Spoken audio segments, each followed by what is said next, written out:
Welcome, everybody, to Help the Helpers. And this is our writing month, and it's so good to see everybody. And we've been looking forward to having Sondra Perl back to do more writing with us. And it's always such a special occasion for me. I think some of you, I might have told you this, have heard that I came across Sondra Perl's book in a little disc with instructions when I was quite young, I guess. And it was so impactful for me. It sort of came as a thunderbolt, like, of course you're writing with the felt sense. And her descriptions of the felt sense and of the process were so clear and beautiful. And I've used those descriptions in my teaching of focusing in general, not even about writing, and they've been so helpful to people. And so here we have another contemporary iteration of Sondra Perl, and we're very happy to welcome you, Sondra. Thank you.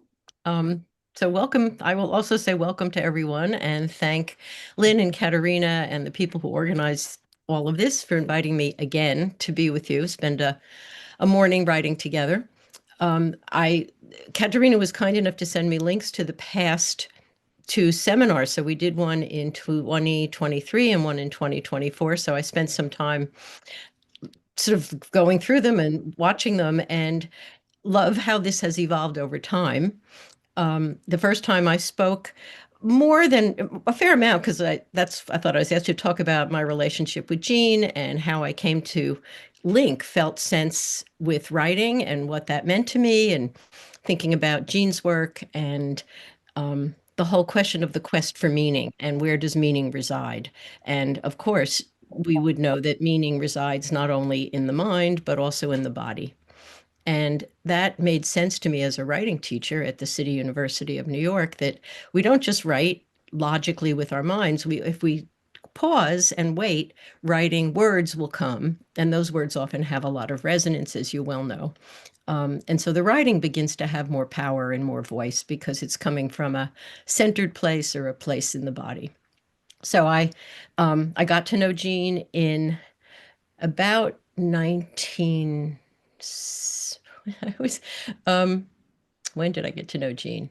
I think around in the early 70s when he happened to be in New York and they were creating a changes group in New York, and I was involved in that. And it was just a wonderful, generative, powerful time. And then when I recognized that the felt sense, the focusing questions could also be directed to writing, at later on work with Gene on sort of making sure the questions were accurate and in an order that made sense to him, and have used them in writing classes for many years. So that's sort of a very brief overview. In the first 2023, it was a lot longer. But at that point, we read a poem by Lucille Clifton. Dorothy read it, and I think I read it, but maybe just Dorothy read it. And we wrote about our bodies. She wrote about her hips, and those of us who were here wrote about various parts of our bodies, or what Lucille Clifton's description of hips made us think about. And it was a wonderful session. And then in 2024, it's really interesting when I watched it, Biden had just resigned. He had just stepped down, and Kamala was going to run for president, and it was a very hopeful time. And we read a prose poem by Naomi Shihab Nye about an airport terminal and what happened at this little airport terminal in Albuquerque. And there were a Palestinian woman who was very upset, ended up sharing some cookies and sort of had to do a lot. It was hopeful and it was community building. And I think we all took that as a starting point and shared pieces about what we hoped the world would be. And here we are, 2025. And I chose this topic, which I will tell you about in a minute, without thinking necessarily about the time we're living in, but the topic is relevant in that I think the world we're in right now is not the world we expected to be in or hoped to be in, and it's painful, and there are wounds and scars, and it's a difficult time, I think, for many people in many parts of the globe. So this topic, while you don't need to write only about that, it feels like it fits the time more than I had thought when I originally chose it. In any event, I think that I mean, I'm for those of you who have been with me for the one or two past sessions, you sort of know how the format goes. For those who haven't, again, I want to welcome you and say how impressive it is that you all give early morning, for most of us early, and even earlier on the West Coast, maybe a little later in other parts of the world, but that you devote time to commune, time to write, time to gather yourselves, and in true spirit of discovery, open yourself to a process and see what comes. So this morning we will hear a poem from Dorothy on the theme for this morning. I will then show you some slides, there are about 8 of them, just to put images, make some images available, and then we will do some writing. So I am going to ask, so the poem we chose is a poem about scars, and the sort of broad topic that I open this with is the word scars, but you'll see what I mean by that and what that is. So after we write, which will be for about 20 minutes, um, we will then, we'll open the room again, and I will say a few words about response. Everyone will go to response groups of 3 or 4 people. There'll be time where you are invited to read as much or as little as you like of what you've written. You certainly can pass if you don't feel that you want to share, but we hope everyone will. And then after that, we'll come back and sort of debrief, get a sense of, reflect on what happened and where you started, where you ended up. And if anyone would like to share with the large group, we will hope to have time for that. So that said, I'm going to ask Dorothy to read the poem that's about scars in a loving way. It's a loving poem.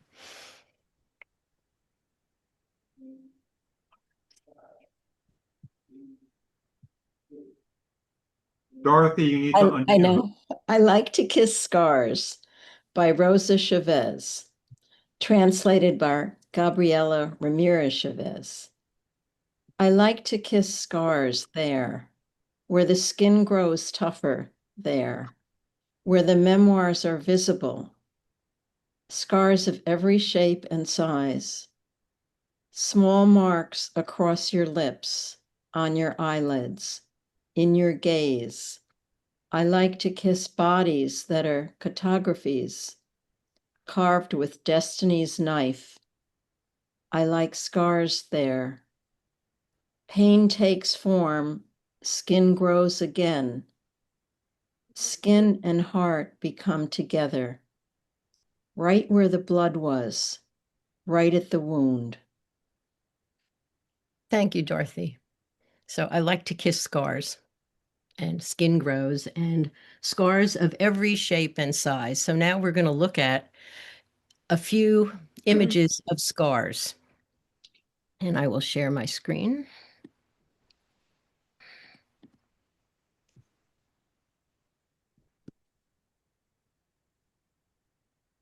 And I will try to.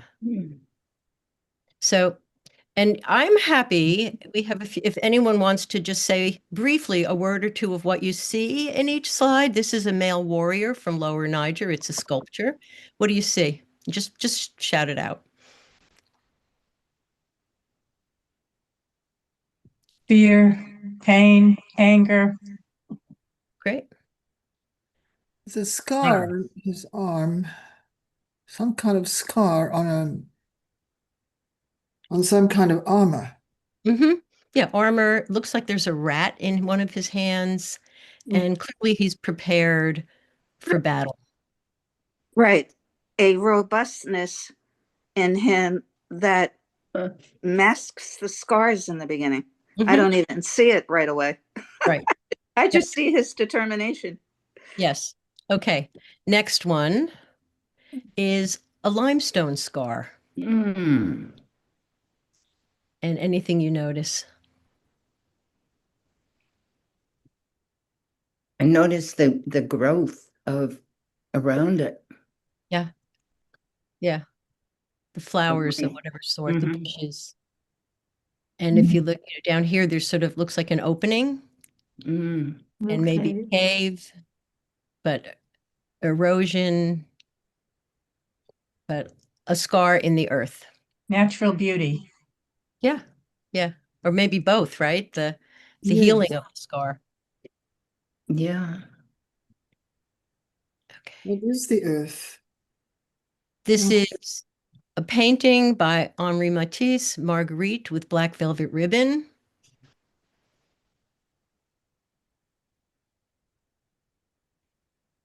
What's the first thing you notice or the second thing? Sad.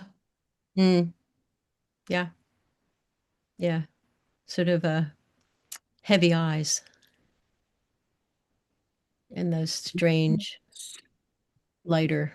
Also withdrawn into herself. Yeah. Yeah. Great. Suspicious. Go ahead. Go ahead. I'll go back. No, just suspicious. Mm-hmm. Wary. Where Mhm.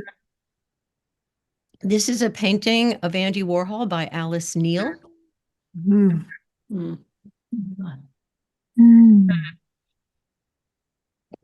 Really interesting. It's a portrait. I thought it was a woman. I noticed it's Yeah. hanging pendulous breasts. Yep. Whether that's her portrayal of him or accurate of him, a lot of stuff that's stuff that's hidden, that he wore a corset, that he was bruised.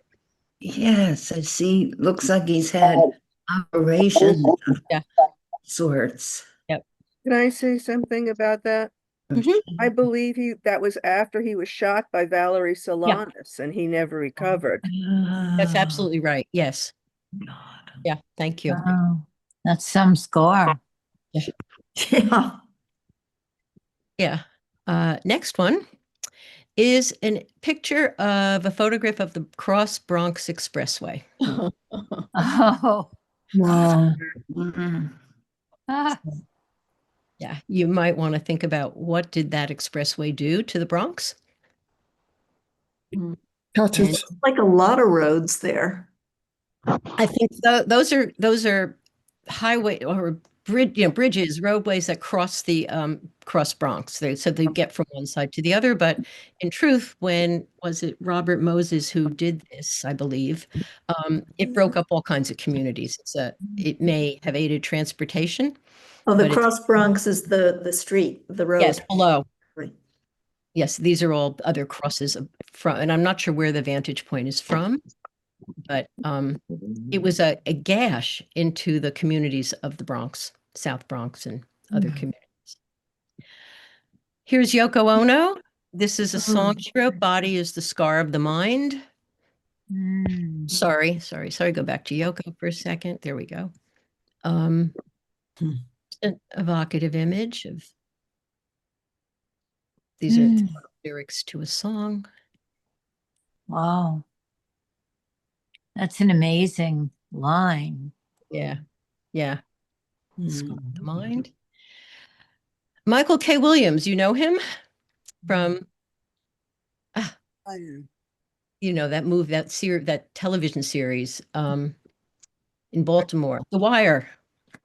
He was Omar, and you can see this is a real scar from a violent act. He was an amazing actor and died a couple years ago. So that done. Oh no, one more. This is sorry. Does anyone know about kintsugi? Yes. It's when something's broken and they put it back together again. Yes. With So it's gold. a Japanese pottery and art form, and often the seams are sealed with gold. So it's a beautiful art form. If you Google it, it just stunning the way the brokenness becomes beautiful, much like kissing our scars. So Yes, intentional or by accident? I think it's intentional, Oh, but I don't I don't know how it evolved. It's interesting whether it started as a fixing of things that were broken. So I don't know the history. I just know it's a form that is. Yes, it was the fixing of things that are broken. Yeah. And the gold increases the value Mm. of the piece. Mm. Actually, yeah. It's so beautiful. Yeah. Yeah. Yes. So that's the context. That's a lot to take in, but it's the context for the prompt. And the prompt is to write a piece in any genre. So poetry, letter, reflection, talk to yourself, narrative, that includes a scar that you can or cannot see. The scar could be physical, geographical, or psychological. Or use one of the images to inspire your writing in whatever way. And we're going to take about 20 minutes. So that would mean we would stop at 8:55. And so I'm going to stop the screen share. I'll give you one more second. Michael K. Jackson, Yoko Ono, the Cross Bronx. And again, you don't have to write about these. You can just use these if you're already thinking about this. The Matisse, the Earth, and the Warrior.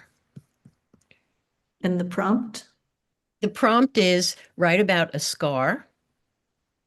It can be. Yeah, I just thought you might put it on a little bit longer. Oh. That's okay. I'll find it.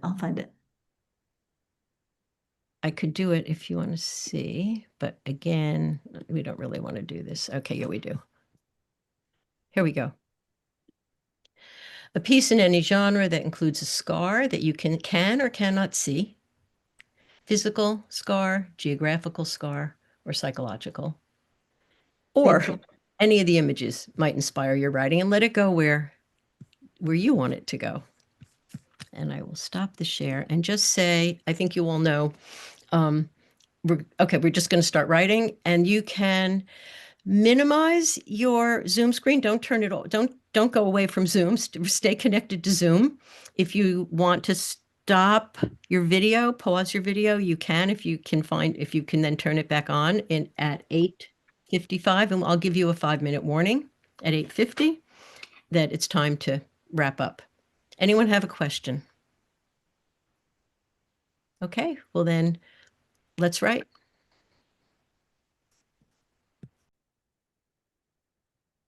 Okay, you have 1 minute. So see if you can find a place to stop, a place to just lift your pen from the paper or your fingers from the keyboard in about 30 seconds. Okay, is everybody ready to return to the group?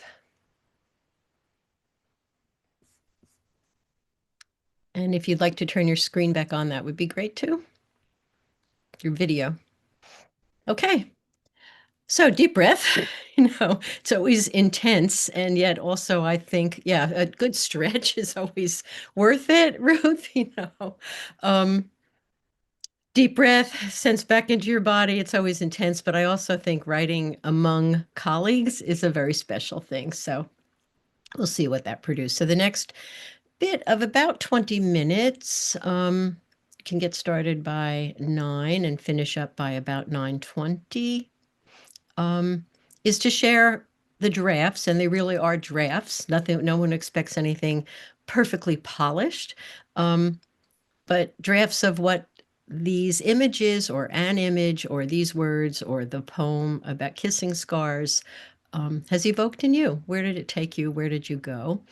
And I think it's Jim is putting us in breakout rooms, and there will be I think 3 or 4 people in each room. And the goal would be to see how many people you have and divide the time by the number of people. So maybe 5 minutes a person, maybe 6 or 7 minutes a person, depending on the number of people in the group. And please keep track of time so that everybody gets a chance to share. And again, great if you can read your draft, and if you choose not to, read a piece of it, perhaps. And the listeners do exactly that. Listen for what you like, listen for what's strong in the piece, listen to a line that speaks to you, and just offer that back in a very active listening way to the people who have written. And I think I will join a group. So whatever group you put me in is fine. But I will share this time with all of you. So anybody, again, you're going to need to unmute when you get into your groups. Anybody have a question? Just be mindful of time. And I guess we will get a warning before we're going to be pulled back into the main room. We'll get a 1-minute warning, or perhaps more than that, if I'm paying enough attention. And anybody who does not want to be in a breakout room, you'll be assigned to one anyway. Just don't join it. When it says join, use your right to refuse. Um, And Sondra, just again, it's 20 minutes total, right? yeah. I'm Well, debating. it's good to know how many we're going to have, and then we can That's divide right. it by the number of people. Yeah. We may not know until we see it. I think we should make it 25 minutes so that we get to 9:25, and that still gives us Okay. 15, 20 minutes to wrap up. So you will have 25 minutes, divide that up by the number of people, and just pay attention. Okay, Jim, I think we're ready. Okay, anybody who does not want to join, do not join. Do not join against your will. Just We got it. because it's my will.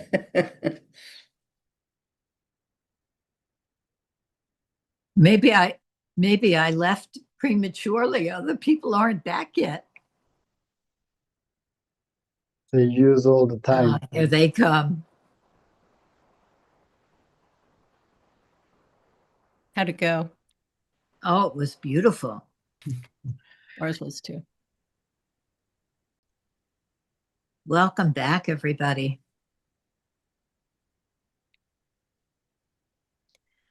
So if we're all here, we can all again sort of center ourselves and sit back in our bodies, and we have about 20 minutes. And I don't know if Lynn, you have some announcements towards the end. We'll make time for wrap up or whatever, but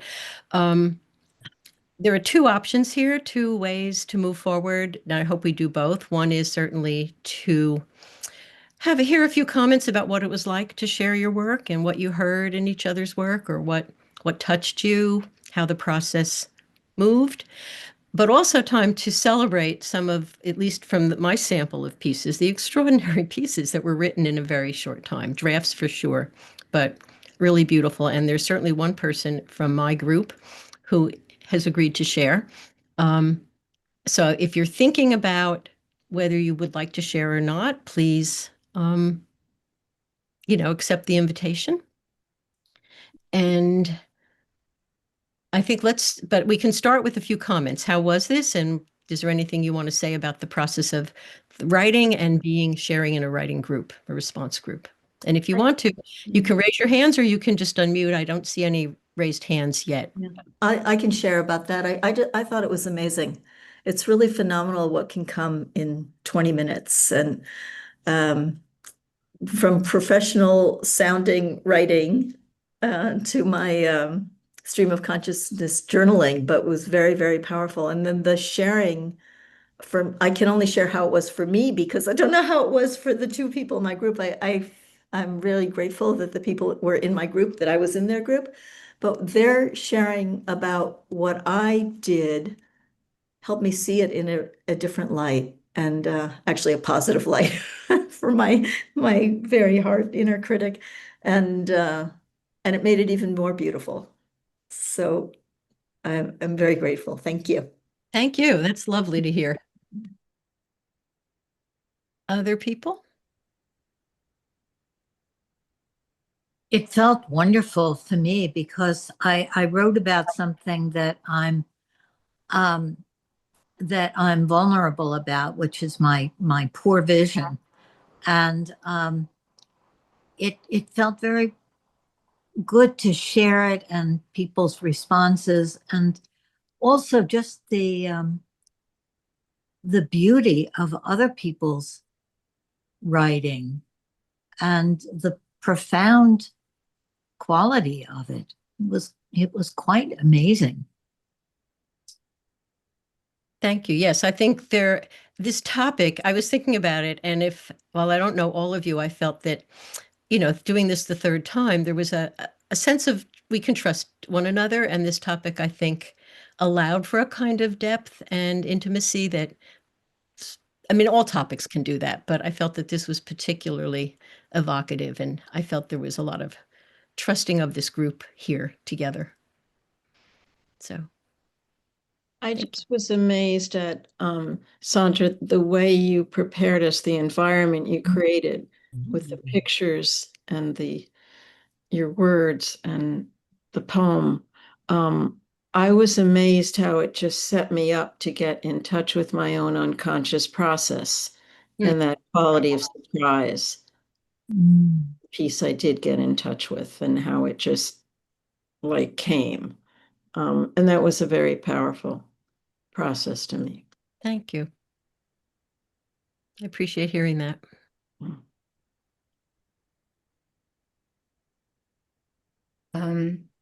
Yeah.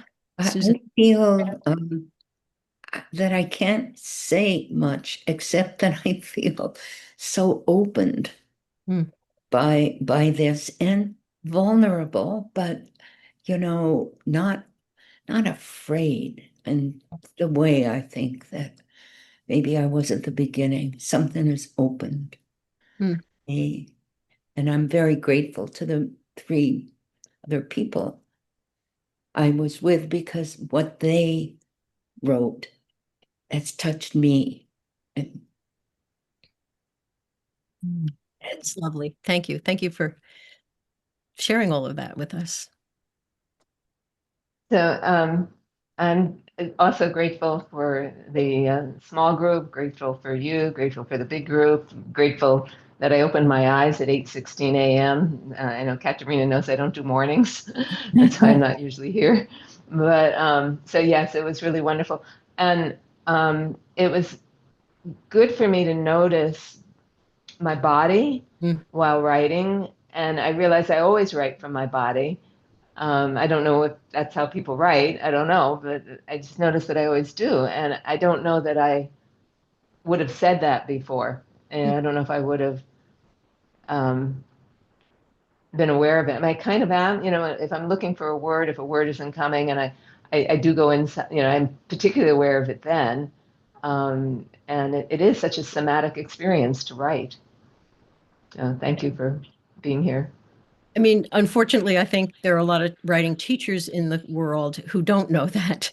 So writing can become an exercise in correctness. It can become perfunctory. It can become far too top down, lockstep, which is something I said a couple of years ago, because there hasn't always been a knowledge that Jean certainly has made more conscious for many of us, that you don't write with your mind alone, you write with your body, but they're connected.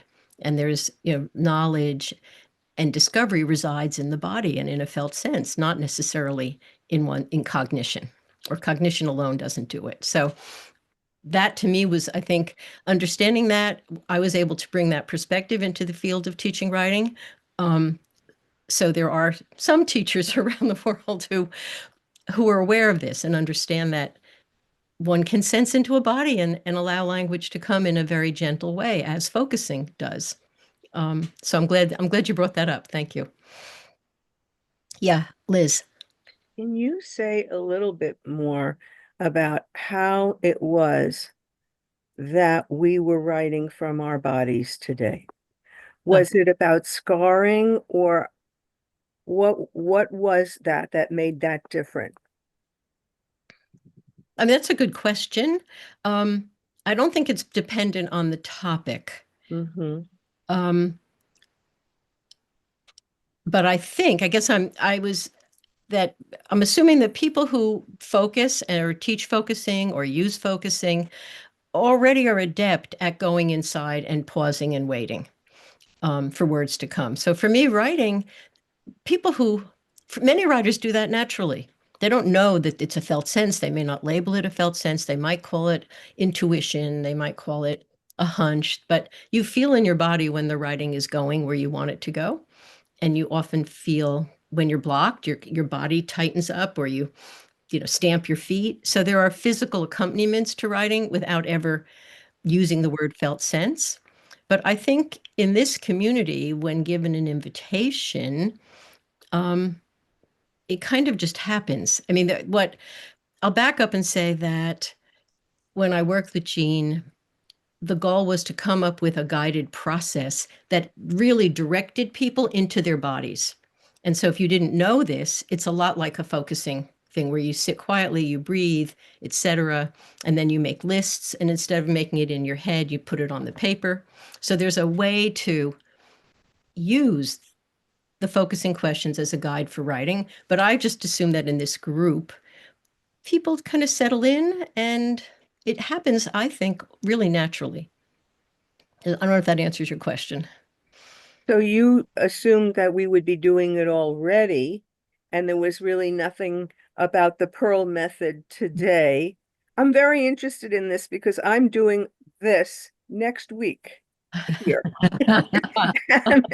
So I'm quite invested in what you did today, and if you had any handles for, I mean, because I have my own shtick for next week.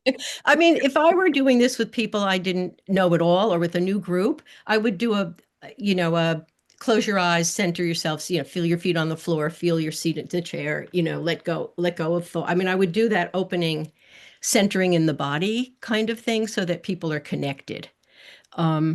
And if anyone wants to see that whole process and that book, Writing with the Body, it's available at a website at the CUNY Graduate Center. And I think I've done this before, but I can send Lynn or Katerina and everyone the link. I can't quite put it in the chat right now because it would take too much back and forth. But you can access the book, you can access the guided questions, and there should be a voiceover that works. But I don't think you need to, because this group is so primed to, if you open a space, in general with any group, if you open a space and they're not resistant or, in a bad mood or whatever, people will do it, especially if you write with them. But this group is so good at being gentle and pausing and being patient and listening. I mean, the people in my group also were just such great listeners. And so I think this is a really a delight, partly because the group is so delightful. Thank you. I think that part of my question comes from a place where, and we've discussed this in this forum many times, that the body in focusing is a particular handle for something that is not necessarily the pancreas and the liver, right. So when you say writing from the body, it feels as if to me that I'm not even sure what the body is, and I'm still trying to figure that out. Well, I think my only answer then would be to think of knowing as embodied, and where that is, I think felt sense is the closest we've gotten to this place where the mind and the body are linked. Jean once I think in the early focusing book, or he called thinking or the felt sense, the underbelly of thought. So where is that underbelly? It's somewhere, and you sense into the edge, sense into what's not yet said. That to me is it's not what's said. It's what's not yet said on the edge of your thinking. And you pause. And then, you can wait for an image, a word, a phrase, and what's that about? And so it's continuing to move whatever comes a little bit forward. Oh, thank you for that. Great. I'm going to call on someone in my group to share, because I think you can't leave without hearing one or two pieces. And so I'm going to ask Eduardo he put his piece in the chat, and I don't know if he can do that here, but it so speaks to so much of scars and wounds and the political situation of our world, and his world in particular. So Eduardo, can you put it in the chat here? It appears to be there. It's in our chat from the small. Oh, I see. I was in private. He just did. He just did. Okay. Okay. Would you I- read it, Eduardo? Yes. Sorry, Yes, he needs I to wanted- read it. Sondra, you read it or I read it? No, you read it, please. Okay, okay. Well, hello everyone. I'm Eduardo from Uruguay. English is my second language, so be patient, please. One thing, this word Avyala is how South America was named by indigenous people before it was America, before it was discovered. So the ships have gone. The gold was more than a flame, for it turned the world upside down. But there is no more gold. The ships left, and Abiyala entered its dark night. There were no gods that century, nor in those that followed, only Latin America, and no one knew what was wound and what was scar. Then we arrived, though no one knows where we came from, for we were born here, white, owners of the land. We claim scared freedom, chance between two words. The liminal imposed itself on the territory, only to be seen by the most sensitive of the tribe. Latin America was already a fact, independent, heroic, but no one wanted to know where the scar began and the wound ended. Do you want to see it? Take the car and go travel the fields, the country, and tell me, who are you? You were born here, but who are you? Neither West nor Abiyala. If the scar is the becoming of the wound, when it is properly seen and tended to, consider that there in the earth, in the factories, and in the rivers, they are not ours. That are not ours. There is something that still bleeds. Perhaps if you look at it and find within yourself what you need to tend to it, you will find your scars, yours, which is not America nor Ayala, but you, that which emanates your most intimate and luminous power, and though you cannot give it to others, you will be able to tell them how and where you came to find it. That's amazing. Yes. So powerful. It's so intimate. Mm. Yeah, I mean, again, I think all the groups had people with beautiful pieces, and it's just an evocation of a time and a place and a scarring of the earth and a scarring of the people and the bleeding in the water and, and a very direct address. Consider this, do this. It's a very, very powerful on all levels, I think. So thank you, Eduardo. Thank you for sharing. There are a couple of people excuse me, who have volunteered, but I don't know, Lynn, we have 3 minutes left. Let's have one more share. Okay. I will say that Annecy wrote me first. So Annecy, would you like to share your piece? Yeah, I'll share my piece unless Sophie is on the list. Sophie, she did. Or Sophie wrote, "Thank you, beautiful." But Sophie, did you offer to read? Would you like to read? I didn't have a chance to read in the small group. That's why Ansi is, I started and didn't. Ran out of time. Okay. I'm gonna be very courageous here. You can't see me. Actually, that's the way I was born. Dark, hiding, painful. There is a hiding aspect to the source of that kind of violence that generates these scars. Unfortunately, many of us get scarred that way. The scar is now there and not hurting in the same way, but it changed me. of his lifetime, maybe more.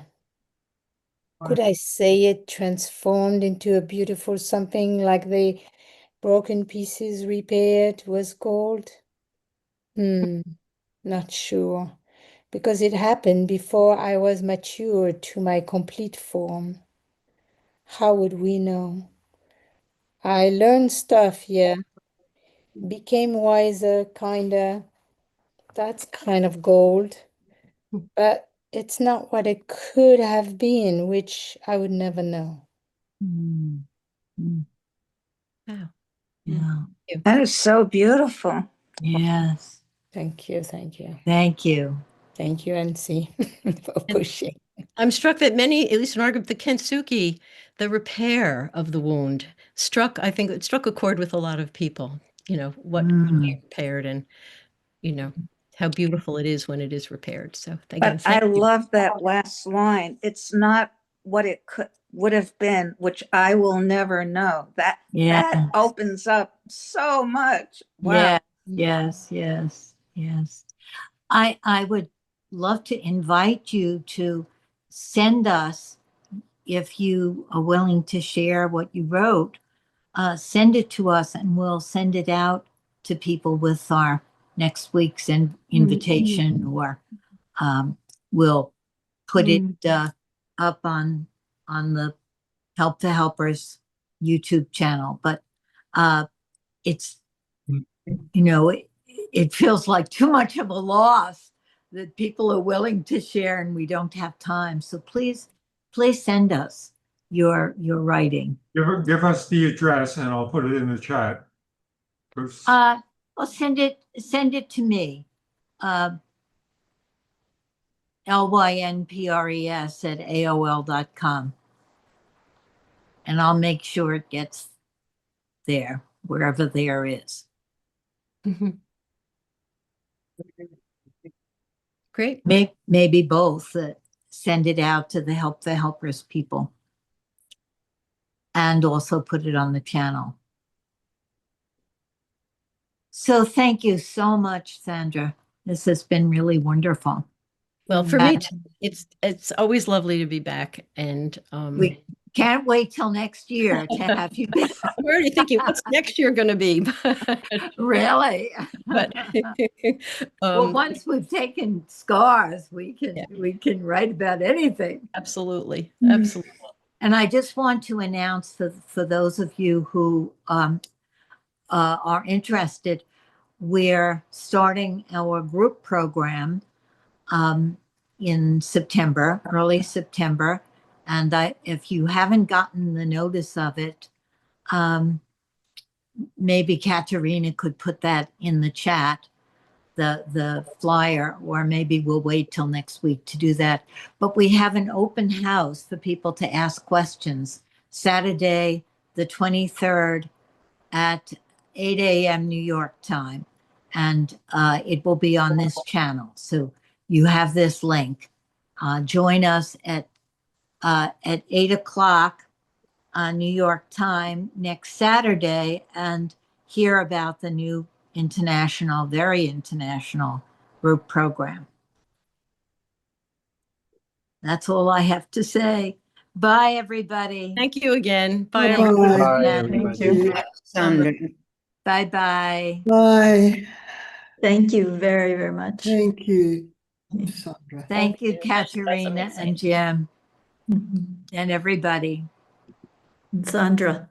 Thank you. Sandra, again. Lynn, yeah. Okay, bye-bye. Bye.